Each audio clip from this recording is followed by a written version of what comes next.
8 घंटे की intense debate, 288 in favour और 232 अगेंस्ट वोट्स के बाद लोकसभा में पास हो गया है वक्फ अमेंडमेंट बिल 2024।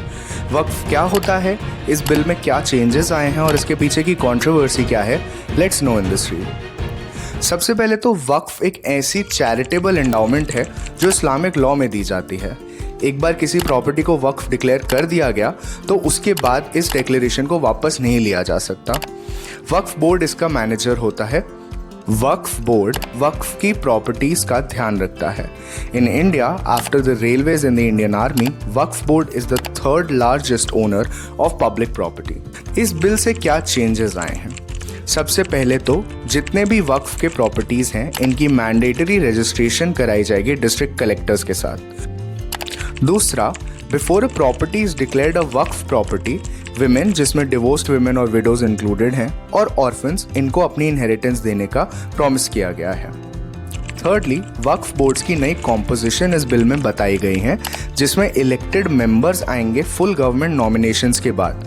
इन मेंबर्स में विमेन भी इंक्लूडेड होंगी और नॉन मुस्लिम मेंबर्स भी इंक्लूडेड होंगे।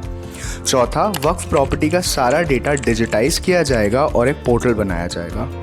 पांचवा, वक्फ का ट्राइब्यूनल, जो कि लीगल डिस्प्यूट रेजोल्यूशन के काम आएगा, उसमें 2 मेंबर्स डाले जाएंगे, जिसमें एक डिस्ट्रिक्ट जज होंगे और एक जॉइंट सेक्रेटरी लेवल ऑफिसर होंगे। और आखिरी, वक्फ बाय यूजर का प्रिंसिपल, जो ये कहता है कि अगर कोई प्रॉपर्टी बहुत समय से रिलीजियस इस्तेमाल में आ रही है तो वो वक्फ डिक्लेयर हो जाएगी। इस प्रैक्टिस को हटाया जा रहा है इस बिल के द्वारा। लेकिन इसमें कंट्रोवर्सी क्या है? ऑपोजिशन ये कहता है कि वक्फ बोर्ड की सारी पावर लेकर सेंट्रल गवर्नमेंट को दे दी जा रही है, जिससे माइनॉरिटी राइट्स को ठेस पहुंच रही है। Several parties and their leaders have expressed objections to this. On the contrary, government ये कहती है कि इससे ट्रांसपेरेंसी इंक्रीज होंगी और पुअरर मुस्लिम्स को प्रोटेक्शन और सेफ्टी मिलेगी। After being passed in the Lok Sabha, अब ये बिल राज्यसभा जा चुका है।